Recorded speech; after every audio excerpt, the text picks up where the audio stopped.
నమస్తే గురుగారు. నమస్తే. ఈ సంవత్సరం మకర రాశి వారి ఫలితాలు ఎలా ఉన్నాయో వివరించండి. ముందుగా అసలు ఈ మకర రాశి వారు అంటే ఎవరు? ఉత్తరాషాఢ నక్షత్రం 2, 3, 4 పాదాల వారు, శ్రవణ నక్షత్రం 1, 2, 3, 4 పాదాల వారు, ధనిష్ట నక్షత్రం 1, 2 పాదాల వారు, అనగా ఈ మొత్తం 9 నక్షత్ర పాదాల వారు చాంద్రమానాన్ని అనుసరించి మకర రాశికి సంబంధించిన వారు, లేక మకర మాసంలో జన్మించినటువంటి వారు సూర్యమానాన్ని అనుసరించి ఈ మకర రాశికి సంబంధించిన నక్షత్రాల్లో జన్మించి నామ నక్షత్రాలుగా కలిగిన వారందరికీ మకర రాశి వర్తిస్తుంది. వీళ్ళకి ఈ సంవత్సరం ఆదాయ వ్యయాలు ఎలా ఉండబోతున్నాయి గురుగారు? మకర రాశి వారికి ఈ సంవత్సరం ఆదాయం 8, వ్యయం 14, రాజ్యపూజ్యం 4, అవమానం 5గా చెప్పడం జరిగింది. ఈ రాశి వాళ్ళకి అనుకూలమైన గ్రహాలు ఏమిటి? వాటి వల్ల ఎలాంటి ఫలితాలు పొందుతారు? ఈ మకర రాశి వారికి శ్రీ విశ్వావసు నామ సంవత్సరంలో ఈ తెలుగు ఉగాది సందర్భంగా ఈ పూర్తిగా తెలుగు సంవత్సరంలో గురువు 50% మాత్రం వారికి అనుకూలంగా సంచరిస్తున్నాడమ్మా. అనగా మకర రాశి వారికి మే 14 వరకు పంచమ భావంలో గురు సంచారం వల్ల ఎక్కువ శుభ్రతలు వచ్చేటువంటి అవకాశం ఉంటుంది. ఏ విషయాల్లో జన సహకారం బాగా ఉంటుంది. మంచి పని కోసం ధనాన్ని, సమయాన్ని, తమ తెలివితేటల్ని, తమ యొక్క శక్తి సామర్థ్యాలని ఖర్చు పెట్టడం వల్ల అది సద్వినియోగం అవుతుంది. అలాగే సంతానం అభివృద్ధి పదంలో ముందుకు సాగడానికి అవకాశం ఉంటుంది.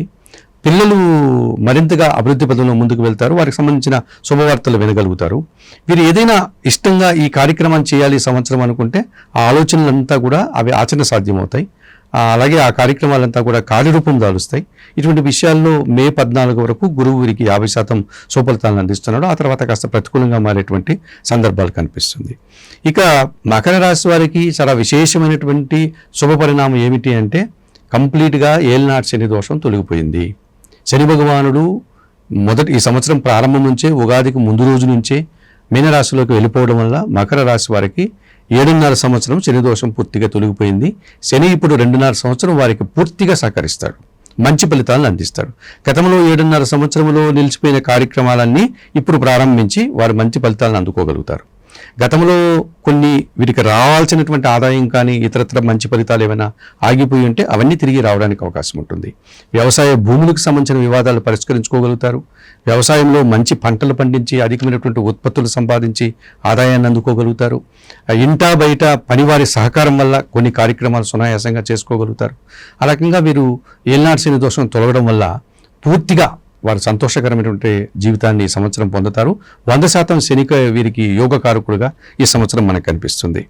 అలాగే రాహువు మే 18 వరకు సహకారిగా తృతీయ భావంలో ఉంటున్నాడు. ఆ తర్వాత ద్వితీయ భావానికి వస్తాడు. అది కాలసర్పదోషంగా చెప్పుకోవచ్చు. సో రాహువు కూడా 50% శుభఫలితాలను అందిస్తాడు. అనగా విదేశీ వ్యవహారాలు కానీ, నూతన వ్యాపారాలు కానీ, లేకపోతే నూతన వ్యక్తుల వల్ల మనకు లాభం కానీ, నూతనంగా ఏదైనా ఉద్యోగ ప్రయత్నాలు చేస్తే అవి సక్సెస్ అయ్యేటువంటి అవకాశం మే 18 వరకు వీరికి ఉంటుంది మకర రాశి వారికి. అలాగే కేతువు పూర్తిగా వీరికి ప్రతికూలంగా వచ్చేటువంటి ఫలితం కనిపిస్తుంది. ఎందుకంటే కేతువు ఇప్పుడు వీరికి అనుకూలంగా లేరు మకర రాశి వారికి. ఇప్పుడు ఈ కేతువు మనకు వీరికి మే 18 వరకును బాగలేడు, మే 18 తర్వాత కూడా బాగలేడు అని చెప్పుకోవచ్చు. ఈ కారణం చేత భాగ్య అష్టమ భావాల్లో కేతు సంచారం వల్ల అకారణమైనటువంటి అవమానాలను ఎదుర్కోవాల్సి ఉంటుంది. చేయని తప్పుకు నిందపడాల్సి ఉంటుంది. ఏదో కార్యక్రమం నిర్వర్తిస్తే అది మరో రకమైన ఫలితాన్ని ఇచ్చి వీరు నిందలు పడ్డం, తద్వారా అవమానం, సమాజంలో వీరికి ఒక చెడు పేరు రావడం, ఇలాంటి అవకాశాలు వస్తాయి. ఎక్కువగా వీరు నిరాశను ఎదుర్కోవాల్సి ఉంటుంది ఈ సంవత్సరం అంతా కూడా. అలాగే మకర రాశికి అధిపతి అయినటువంటి శని ఎట్లాగో వీరికి పూర్తి సహకారాన్ని అందిస్తున్నాడు కనుక అటువంటి లాభాన్ని పొందవచ్చు. అలాగే రవి భగవానుడు కూడా 60% సుఫలితాలను అందించే వాతావరణం కనిపిస్తుంది. అనగా రాజకీయ నాయకులు ఎవరైనా ఉంటే వారు గతంలో చేసినటువంటి మంచి పనులకు గుర్తింపు లభిస్తుంది.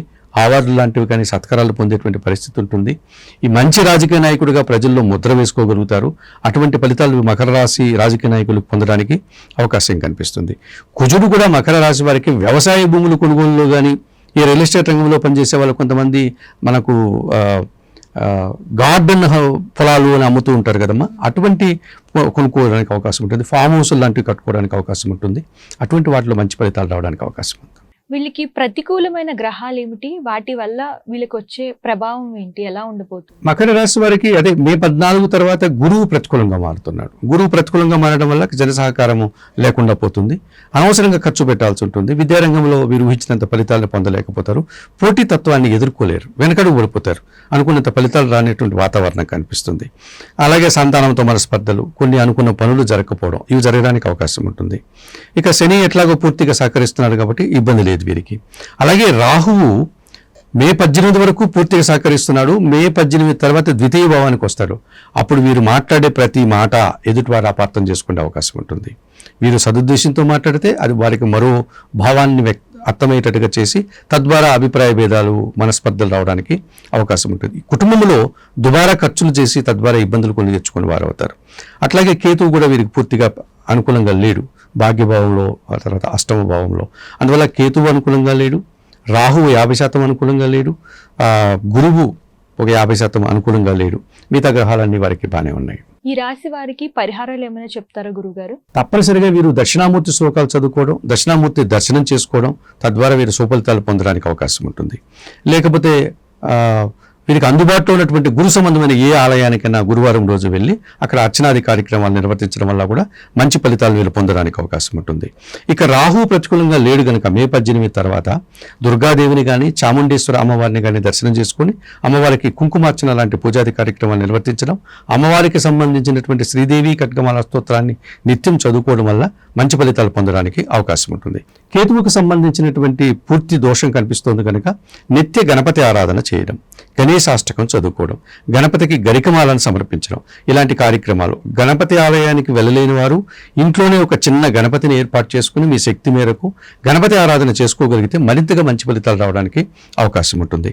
అలాగే సూర్య భగవాన్ని కూడా మరింతగా వీరు మంచి ఫలితాలు పొందడానికి సూర్య నమస్కార ఆసనాలు చేసుకోండి. ఆదివారం రోజు గోధుమ పిండి కానీ గోధుమలు కానీ పేదవారికి దానం చేయండి. ఇక భూములకు సంబంధించిన వ్యవహారాల్లో మరింతగా మంచి ఫలితాలు పొందాలంటే సుబ్రహ్మణ్య స్వామిని ఆరాధించండి, సుబ్రహ్మణ్య అష్టకం చదువుకోండి. మంగళవారం రోజు సుబ్రహ్మణ్య స్వామిని దర్శించి అర్చకం కానీ లేకపోతే అభిషేకం కానీ నిర్వర్తించుకోవడం వల్ల మంచి ఫలితాలు పొందడానికి అవకాశం ఉంటుంది. ఈ రాశి వాళ్ళు ఏ రత్నాన్ని ధరిస్తే ఇంకా మంచి ఫలితం? మకర రాశి వారికి నిర్దేశించినటువంటి రత్నం నీలమమ్మ. ఇది మనకు ఈ నీలాన్ని ఎటువంటి రకమైన నీలమైనా సరే ఒక మంచి ప్రీమియర్ క్వాలిటీ నీలాన్ని కన్నా ఒక 3 నుంచి 4 క్యారెట్ల మధ్యలో ఉన్నటువంటి నీలాన్ని కుడి చేతి మిడిల్ ఫింగర్ కన్నా పెట్టుకోగలిగితే అది మంచి ఫలితాలు ఇవ్వడానికి అవకాశం ఉంటుంది. అది వాళ్ళు ఏ లోహంతైనా పెట్టుకోవడానికి అవకాశం ఉంటుంది. కంపల్సరీ ఇలా అని చెప్పడానికి లేదు. వారి శక్తి మేరకు పంచలోహం కానీ సిల్వర్లో కానీ గోల్డ్లో కానీ పెట్టుకోవచ్చు. నీలధారణ చేయడం వల్ల మకర రాశి వారికి మంచి ఫలితాలు రావచ్చు అమ్మా. దీన్ని మనము బ్లూ సఫైర్ అని కూడా పిలుస్తాం ఇంగ్లీష్లో. సో నీలం వారికి మంచి ఫలితాలను ఇచ్చేటువంటి అవకాశం ఉంటుంది. ఈ సంవత్సరం మకర రాశి ఫలితాలు చాలా చక్కగా వివరించారు గురువు గారు. నమస్తే.